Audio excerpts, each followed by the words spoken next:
আসসালামু আলাইকুম, কেমন আছেন সবাই? আমি তো হামনি আর আজকে চলে আসছি নানু বাড়িতে। একটু সময় বের করে আর কি আসলাম। নানুর সাথে একটু দেখা করলাম।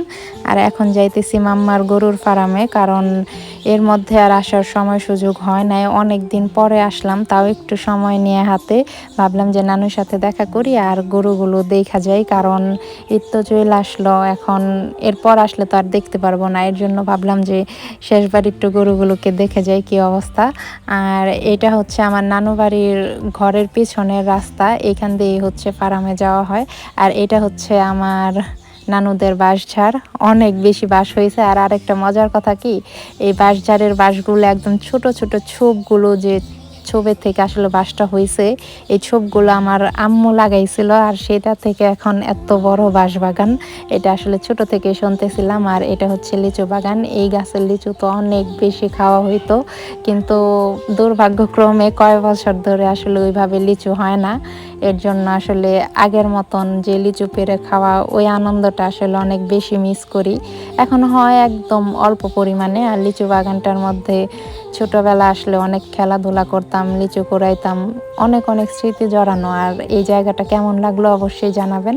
আর এটা হচ্ছে ফার্মের এইখানে পুকুরটা, এই পুকুরের মধ্যে মাম্মা মাছ চাষ করতো, কিন্তু কয়েক বছর ধরে আসলে ওইভাবেই করা হয় না। পুকুরের পানি আবার পরিষ্কার করতে হবে, নতুন করে আবার সব কিছু করতে হইব, এর জন্য আসলে এখন ওইভাবে মাছ চাষ করা হয় না। আর একটা সিজন গেছে যখন মাম্মা মাছ চাষ করছিল, পুরায় 1 বছর ছিল মাছগুলো এত বড় বড় হয়েছিল।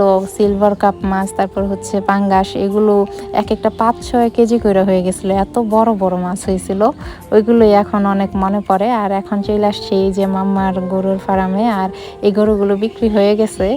মাশাল্লাহ অনেক সুন্দর। আর আমার কাছে কালো আর সাদা এই দুইটা গরু অনেক বেশি পছন্দ হয়েছে। আপনারাও জানাবেন আপনাদের কাছে কোন কোন গরুটা বেশি সুন্দর লাগতেছে। আর এখানে আরেকটা সুবিধা কি, এখানে সব আত্মীয় স্বজনরাই গরু নিছে, তো এর জন্য তাদের আর টেনশন করতে হয় না যে গরু নিয়ে কোথায় রাখবে। তারা একদম ঈদের আগের দিন বা ঈদের দিন সকালে যখন আর কি হয়, বেশিরভাগ ঈদের আগের দিন সুন্দর গরুটা নিয়ে যায়, আর এর আগ মুহূর্ত পর্যন্ত এখানেই থাকে। তাদের আর রাখা নিয়ে কোনো টেনশন হয় না।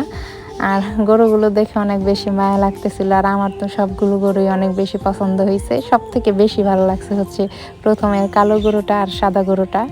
আর সবগুলোই মাশাল্লাহ অনেক সুন্দর। আর নানু বাড়িতে আসলে আসলে পুরোনো দিনের কথাগুলো অনেক মনে পড়ে যায়, কারণ এই লিচু বাগানটার মধ্যে যেমন অনেক স্মৃতি জড়ানো, এই গরুর ফার্মের মধ্যে এটা আসলে আগে মুরগির ফার্ম ছিল। অনেকে আমার মাম্মাকে চিনে, আমার মাম্মা আগে মুরগির ফার্ম করতো। আর মুরগির ফার্ম যখন করতো প্রত্যেকটা তো একদম খাঁচা টাচা দিয়ে ওরকমভাবেই করা ছিল। এখন তো গরু পালা হয়, এর জন্য গরুর ইয়ের মতন করে আর কি ব্যবস্থা করে নিছে। আর যখন আসলে মুরগির ফার্ম ছিল তখন অনেক সুন্দর সুন্দর স্মৃতি আর কি মনে পড়ে, কারণ আমি হচ্ছে নানু বাসায় থেকে ক্লাস 9-10 কলাতি স্কুলে পড়ালেখা করছি, তো তাই এখানে বেশি থাকা হইতো। আর এখানে আসলে অনেকগুলো পেয়ারা গাছ ছিল প্রত্যেকটা মুরগির ফার্মের মধ্যে, এগুলো প্রত্যেকটাই মুরগির ছিল, তো ওই পিছনে পেয়ারা গাছ ছিল প্রত্যেকটার পেছনে একটা দুইটা করে।